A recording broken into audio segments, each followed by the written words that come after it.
রাজশাহী মহানগর নবনির্বাচিত কমিটি রাজশাহীতে বিভিন্ন আন্দোলন সংগ্রামের মধ্যে দিয়ে এই নতুন নেতৃত্ব তারা নির্বাচিত হয়েছেন।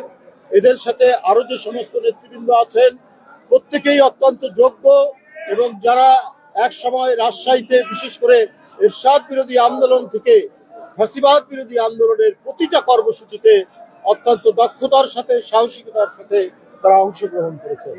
কেউ রাজশাহী একটি শিক্ষা নগরী, এই নগরীর বিভিন্ন শিক্ষা প্রতিষ্ঠানে অনেকে নির্বাচিত সাধারণ ছাত্রদের নির্বাচিত ভিপিজিএস ছিলেন। এই নেতৃবৃন্দরাও এই কমিটির মধ্যে রয়েছেন।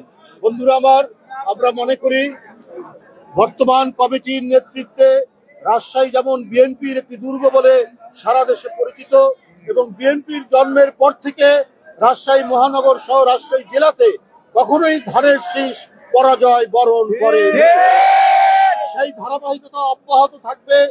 রাজশাহী মহানগরের প্রার্থী হয়েছেন মিজানুর রহমান মিনু, সাবেক এমপি, সাবেক মেয়র, এবং এখানে যারা আজকে এসেছেন প্রত্যেকেই নিরলস প্রয়াসের মাধ্যমে, প্রচেষ্টার মাধ্যমে সেখানে গড়ে তুলবে।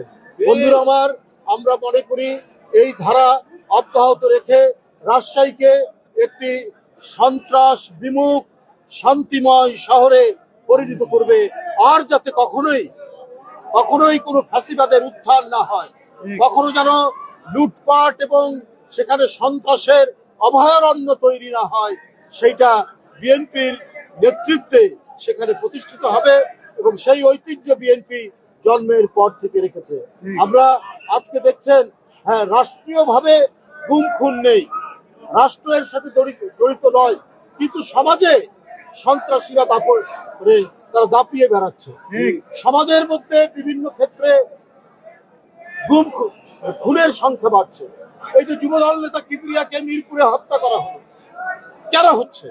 তাহলে আজকে যারা খুনি, আজকে যারা সমাজ বিরোধী, আজকে যারা সন্ত্রাসী, এদেরকে দমন করার জন্য সরকারের তেমন একটা প্রচেষ্টা বা উদ্যোগ নেই। আমি আগেও বলেছি, সরকারের দিক থেকে হয়তো হচ্ছে না, যেমন শেখ হাসিনার আমলে হয়েছে, শেখ হাসিনার নির্দেশে গুম খুন বিচার বহির্ভূত হত্যা, সেটা হয়তো হচ্ছে না, কিন্তু আজকে সমাজ বিরোধীরা, সন্ত্রাসীরা জনপদের পর জনপদ বিভিন্ন জায়গায় আজকে অবস্থান নিয়েছে বলে আবারও বিএনপির নেতা কর্মীরা হত্যাকাণ্ডের শিকার হচ্ছেন, তারা নিহত হচ্ছে। এটা হতে পারে না। আজকে অন্তর্বর্তীকালীন সরকার যারা রয়েছেন তারা তো নিরপেক্ষ সরকার, তারা নিরপেক্ষভাবে তারা অপরাধ দমন, সন্ত্রাস দমন এই কাজগুলো করবেন, কিন্তু আমরা সেই দিক থেকে অনেক শিথিলতা দেখছি, আমরা সেই দিক থেকে অনেক গাফলতি দেখছি। এটা তো হতে পারে না।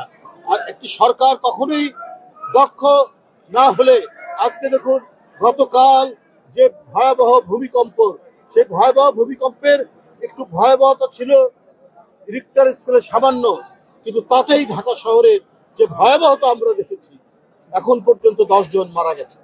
কারণ যে সরকার 16-17 বছর ছিল, মানুষের জীবনের সুরক্ষা নিরাপত্তার ব্যবস্থা করেননি। অনুমোদন ছাড়াই রাজুকের প্রায় 95% ভবন তৈরি হয়। কি করে? কারণ এখানে দুর্নীতি আছে, এখানে দুর্নীতি ছিল। এইখানে যারা আপনার সেই 15-16 বছর ক্ষমতাসীন ছিলেন, তারা আপনার এই সমস্ত অনুমোদন ছাড়াই এই ভবনগুলি তৈরি করেছে। আজকে গোটা মহানগরী অত্যন্ত ঝুঁকির মুখে, অত্যন্ত বিপদের মুখে। কারণ যে জনবান্ধব সরকার ছিল না, শেখ হাসিনা ছিল লুটেরা সরকার, শেখ হাসিনা ছিল টাকা পাচারকারী একটা সরকার। তো আমরা অন্তর্বর্তীকালীন সরকারকে বলবো যে আপনারা এমন কিছু উদ্যোগ নিয়ে যান যাতে কমপক্ষে বাংলাদেশের মানুষ নিরাপদ থাকে। যে কোনো ধরনের বড় ভূমিকম্প হলে আপনার বড় বড় আবহবিদরা বলছেন যে প্রায় 8 লক্ষ ঘরবাড়ি পড়ে যাবে, একটু যদি বেশি, কালকে যেটা হয়েছে তার থেকে বেশি ভূমিকম্প হলে। তো আমরা এই যে ঝুঁকির মধ্যে, এই যে বিপদের মধ্যে বসবাস করছে ঢাকাবাসী বা বাংলাদেশের মানুষ, এইটার জন্য তো উদ্যোগ বা করণীয় কিছু রেখে যেতে পারতো সরকার, সেটা রাখেনি। যে পরবর্তী নির্বাচিত সরকার আসবে সেটা অনুকরণ করে যাবে। তো সুতরাং বন্ধুরা, আজকে ঢাকার একদিকে শীতলক্ষ্যা নদী, বুড়িগঙ্গা নদী, এই নদীর চারিদিকে শিল্প কলকারখানা এবং উঁচুতলা ভবন। এটা কারা অনুমোদন দিয়েছে? এটা কারা নির্দেশ দিয়েছে? গোটা মানুষকে, জনগণকে বিপদের মধ্যে ফেলেছে কারা? সেটা আজকে সরকারকে খতিয়ে দেখে ব্যবস্থা নিতে হবে।